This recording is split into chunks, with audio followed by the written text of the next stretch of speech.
Hello friends, welcome to பாண்டியநாட் சமையல். இன்னைக்கு நம்ம பார்க்க போற ரெசிபி என்னன்னு பார்த்தீங்கன்னா, ஒரு சூப்பரான மோர் குழம்பு எப்படி பண்ண போறோங்கிறதான் பார்க்க போறோம்.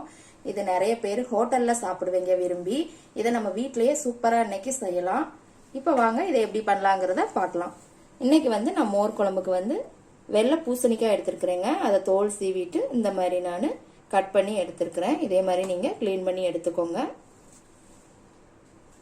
இப்போ இந்த பூசணிக்காயை ஒரு கடாயில போட்டுடலாம். நம்ம இதை வேக வச்சுக்கலாம். இதோட கொஞ்சம் தண்ணி சேர்த்துக்கலாம். இந்த பூசணிக்காய் வேகிற அளவுக்கு மட்டும் சேர்த்துக்கோங்க. இதோட கொஞ்சம் உப்பு சேர்த்துக்கலாம். ஒரு 1/4 ஸ்பூன் மஞ்சள் தூள் சேர்த்துக்கலாம். இப்போ இது எல்லாத்தையும் நல்லா மிக்ஸ் பண்ணி விட்டுருங்க. இது ஒரு 5 நிமிஷம் வேகட்டுங்க. அதுக்குள்ளே நம்ம இதுக்கு மசாலா ரெடி பண்ணிடலாம். இப்போ ஒரு மிக்ஸி ஜாரில் கொஞ்சம் தேங்காய் போட்டுக்கோங்க. 3 பச்சை மிளகாய். காரத்துக்கு நம்ம பச்சை மிளகாயும் வரமிளகாயும் மட்டும்தாங்க யூஸ் பண்ணுவோம்.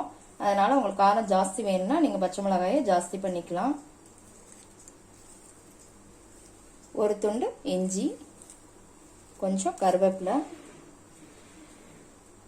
ஒரு டீஸ்பூன் சீரகம். இது 1 ஸ்பூன் பச்சரிசியும் 1 ஸ்பூன் துவரம்பருப்பும் நான் அரை மணி நேரம் ஊற வச்சிருக்கிறேங்க. இதையும் இதில் சேர்த்துக்கலாம். இது அந்த மோர் குழம்பு திக்கா இருக்கிறதுக்காக. இப்போ இது எல்லாத்தையுமே நம்ம நல்லா நைஸாக அரைச்சி எடுத்துக்கலாம். இப்போ மசாலாவை நைஸாக அரைச்சி எடுத்துக்கிட்டாச்சுங்க. பாருங்க, இப்போ ஒரு 5 நிமிஷம் ஆயிடுச்சுங்க. பூசணிக்காயும் நல்லா வெந்துருச்சு. இப்போ இதில் அரைச்ச மசாலாவை இதில் சேர்த்துடலாம். இதை நல்லா மிக்ஸ் பண்ணி விட்டுக்கோங்க.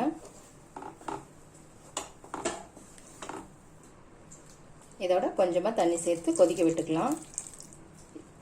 கொஞ்சம் மீடியம் ஃப்ளேம் வச்சுக்கோங்க. நம்ம அந்த அரிசி துவரம்பருப்பு இதெல்லாம் போட்டிருக்கிறதுனால அடியில் பிடிக்கிறதுக்கு ஆரம்பிக்குங்க. அதனால மீடியம் ஃப்ளேம் வச்சுக்கோங்க. இது எல்லாத்தையும் நல்லா மிக்ஸ் பண்ணி விட்டுக்கலாம்.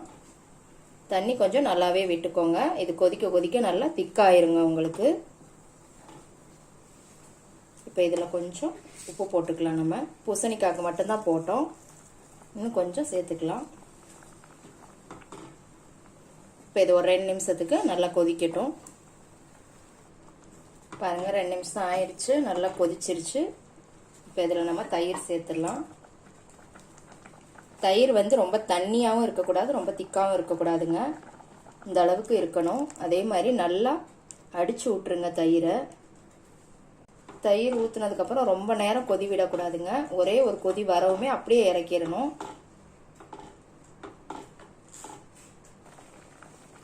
பாருங்க, கொதி வர ஆரம்பிச்சிருச்சுங்க. இப்போ நம்ம இதை இறக்கிட்டு தாளிச்சுக்கலாம். இப்போ தாளிக்கிறதுக்கு ஒரு கடாய் வச்சிருக்கிறேங்க. அதில் ஒரு 2 ஸ்பூன் எண்ணெய் விட்டுக்கலாம். இதில் இப்போ அரை ஸ்பூன் கடுகு, அரை ஸ்பூன் உளுத்தம்பருப்பு, ஒரு வரமிளகாவை இந்த மாதிரி கிள்ளி போட்டுக்கோங்க. கொஞ்சம் கருவேப்பிலை.